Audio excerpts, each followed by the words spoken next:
Olá, meu querido irmão, minha querida irmã. Mais uma noite nos encontramos para aprofundarmos os nossos conhecimentos em torno das Sagradas Escrituras aqui no nosso programa Jornada Bíblica da Casa de Maria.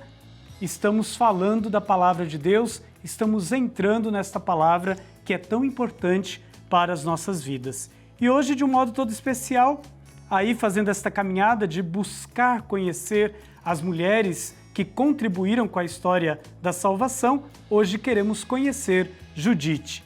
Mas antes de conhecermos esta mulher, é preciso nos colocarmos em oração para escutar aquilo que o Senhor tem a nos falar nesta noite através da sua palavra.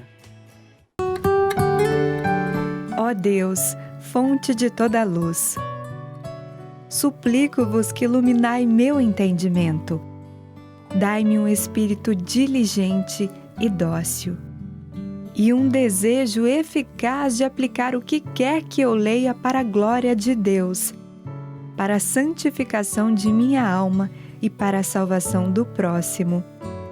Concedei, ó meu Jesus, que como a vossa abençoada mãe, eu possa guardar todas as vossas palavras, ponderando-as no meu coração. Amém. E agora eu gostaria de convidá-la a pegar a sua Sagrada Escritura, a Palavra de Deus que você tem aí na sua casa. Tomá-la e nós queremos juntos escutar a Palavra de Deus que nesta noite será proclamada, que é tirada do livro de Judite 8 e versos do 1 ao 8. Escutemos.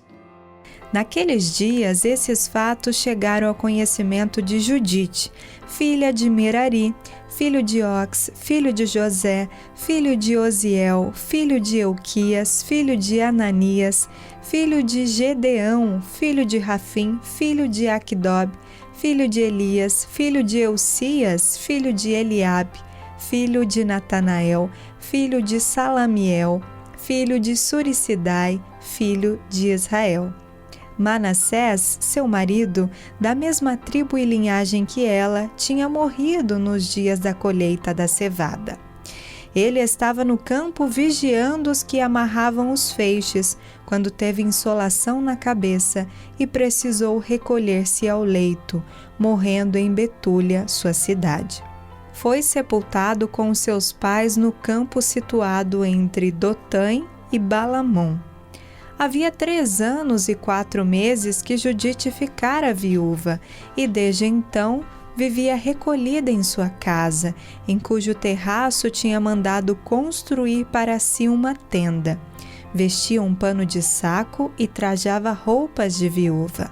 Desde que ficara viúva, jejuava todos os dias, exceto nas vigílias dos sábados e nos sábados, nas vigílias dos novilíunios e nos novilíunios, nas festas e nos dias de alegria para o povo de Israel. Tinha uma bela aparência e um aspecto encantador. Seu marido, Manassés, deixara-lhe ouro e prata, servos e criadas, animais e campos, e ela morava no meio de tudo isso. Não havia quem falasse mal dela, pois era muito temente a Deus. Judite, a mulher que representa o poder dos mais fracos. É sobre isso que queremos refletir nesta noite. Mas antes disso, é preciso conhecer algo muito importante que as Sagradas Escrituras nos apresentam. Alguns livros da Bíblia foram escritos para transmitir lições de resistência e coragem ao povo oprimido. E estes livros foram escritos no estilo literário que nós conhecemos como novelas bíblicas. E o que são estas novelas bíblicas? São histórias elaboradas por pessoas que assumem a causa e a defesa e promoção da vida dos fracos e dos desprotegidos. O livro de Judite, que hoje nós escutamos a leitura, ele pertence a este gênero literário. Um povo em meio a uma situação de desespero. A história de Judite, então, ela foi escrita quando? em torno aí do ano de 170 a.C. E o que estava acontecendo neste período? Nessa época, o povo de Israel ele se encontrava sob o domínio dos gregos. Antíoco IV era o rei que oprimiu fortemente este povo, impondo a este povo uma ideologia contrária às tradições e costumes de Israel. No livro, este rei é representado por Nabucodonosor. A figura de Judite, então, em meio a toda esta situação, representa o próprio povo judeu, sob o domínio de impérios estrangeiros. Não é por acaso que foi escolhido para o livro o nome Judite, mulher da Judéia. E esta mulher, então, é a principal protagonista. Protagonista dessa história bela que o povo faz de libertação. Israel é um povo fraco, ameaçado pelo exército inimigo. Um sentimento, então, de desânimo e de frustração tomou conta dos líderes e da população concentrada em Betúlia, uma pequena cidade situada numa montanha da região da Samaria. A cidade está cercada por soldados. As fontes de água foram cortadas e não há como furar o cerco para alcançar a liberdade. Há uma triste sensação de que Deus abandonou o seu povo. Mas aqui, no livro, nós vemos que Deus nunca abandona o seu povo. Judite, então, se levanta para agir e libertar o seu povo. Judite está de luto por causa da morte do seu esposo.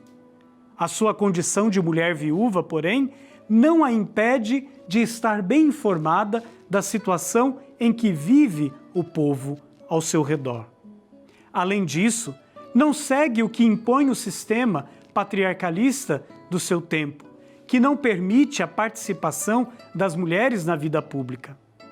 Ela é muito temente a Deus e temente ao Deus libertador. Por isso, ela decide agir com exemplar coragem. E aí, no capítulo 8 do livro de Judite, mostra qual deve ser, então, a verdadeira atitude daqueles que seguem a Deus, daqueles que vivem a partir de Deus. Com fé e confiança, é possível encontrar saídas para os problemas e crises que somos chamados a superar em nossas vidas. Por isso, nós caminhamos um pouquinho mais no livro de Judite e vamos lá no capítulo 10. E lá nós encontramos a mulher que se prepara para enfrentar o inimigo do seu povo. Enfeita-se, perfuma-se e sai das portas da cidade dirigindo-se ao general Holofernes. Com estratégia toda peculiar, conquista a sua atenção e o seu afeto, até o momento em que ela então vai interceder pelo seu povo. O que Judite nos ensina? A história de Judite nos ensina que os pequenos e fracos são portadores de uma força capaz de transformar toda a realidade social. Para isso, é necessário mobilizar-se. Mobilizar-se para vivermos entregues e livres de todos os domínios, sobretudo daqueles que desejam matar a vida do povo. O livro de Judite nos lança um apelo fundamental que nós devemos sempre escutar: levantar-se para que a justiça e a fraternidade aconteçam no meio de nós. Judite hoje somos nós.